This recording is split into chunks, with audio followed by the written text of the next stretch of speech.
আর এবার নজর রাখবো নিয়োগ দুর্নীতি মামলার দিকে। নিয়োগ দুর্নীতি মামলায় ইডির তল্লাশি, জামিনের পরও নতুন করে ইডির নজরে প্রসন্ন। আজ সকাল থেকে প্রসন্নর ফ্ল্যাট ও অফিসে তল্লাশি চালায় ইডি। আপনাদের আরো একবার জানিয়ে রাখি, নিয়োগ দুর্নীতি মামলায় ইডির রেড, প্রসন্নর ফ্ল্যাট ও অফিসে তল্লাশি।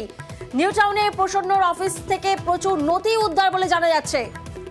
সকাল থেকেই প্রসন্নর ফ্ল্যাট ও অফিসে তল্লাশি চালায় ইডির আধিকারিকরা এবং নিউ টাউনে প্রসন্নর অফিস থেকে উদ্ধার হয় প্রচুর নথি। আর কি কি উদ্ধার করা সম্ভব হয়েছে জানবো অনুপের কাছ থেকে। অনুপ, তো দীর্ঘ যে শিক্ষক নিয়োগ বিভাগ তল্লাশি অভিযান, সেই অভিযানে কিন্তু ইতিমধ্যেই ইডির পক্ষ থেকে বলা হচ্ছে বিপুল পরিমাণে নথি উদ্ধার করা গিয়েছে।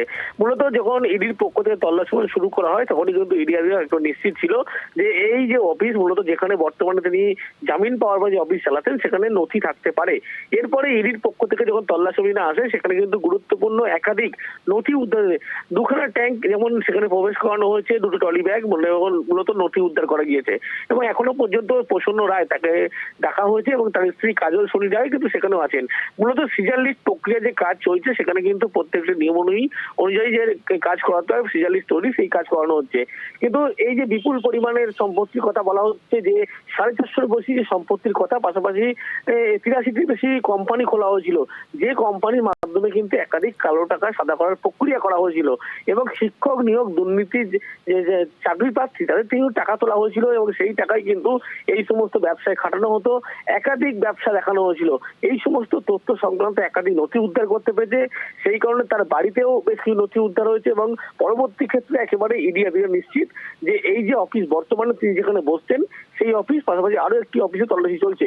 এখান থেকে এই গুরুত্বপূর্ণ নথি উদ্ধার করা গিয়েছে। সেই নথি কিন্তু অত্যন্ত গুরুত্বপূর্ণ, তাৎপর্যপূর্ণ।